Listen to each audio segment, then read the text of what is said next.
Cauliflower season వచ్చేసింది కదా! Cauliflower పచ్చడి పట్టుకుందాం వచ్చేయండి మరి.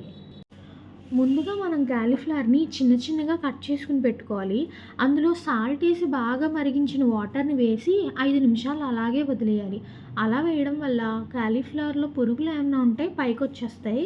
ఈలోపు నిమ్మరసం తీసుకొని పక్కన పెట్టుకొని, ఆ తర్వాత హాట్ వాటర్‌లోంచి కోల్డ్ వాటర్‌లోకి కాలీఫ్లవర్‌ని మార్చుకోవాలి.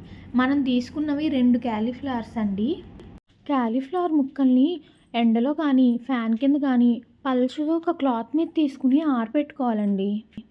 వెల్లుల్లిపాయలు తురుము పెట్టుకోవాలి. ఒక పెద్ద టేబుల్ స్పూన్ ఆవాల్ని పౌడర్ చేసుకుని పక్కన పెట్టుకోవాలి. ఒక టేబుల్ స్పూన్ మెంతుల్ని వేయించుకుని పౌడర్ చేసుకుని పక్కన పెట్టుకోవాలి. ఒక చిన్ని కప్పుడు కారం, అందులో సగం ఉప్పు, ఒక గ్లాస్‌తోని ఆయిలు తీసుకుని అన్నీ సిద్ధం చేసుకొని చెట్టుకోవాలి.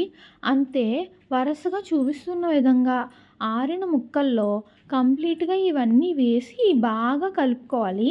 ఆయిల్ ఏసుకుంటూ కలుపుకున్న తర్వాత లాస్ట్‌లో నిమ్మరసం వేసుకొని కంప్లీట్‌గా కలిపేసుకోవాలండి. బాగా కలుపుకున్న తర్వాత ఒక ప్లాస్టిక్ బాక్స్‌లో వేసుకొని స్టోర్ చేసుకోవడమే. పైన నూనేసుకోవాలి. ఒక 3 డేస్ తర్వాత మళ్ళీ పచ్చడిని కలుపుకొని టేస్ట్‌కి తగ్గట్టుగా ఏమైనా పడతాయంటే యాడ్ చేసుకోవచ్చు. పచ్చడి ఎప్పుడు పాడవకుండా ఉండాలంటే ఆయిల్ ఎప్పుడు ఫుల్‌గా ఉండాలండి. అంతే, మన కాలీఫ్లవర్ పచ్చడి రెడీ.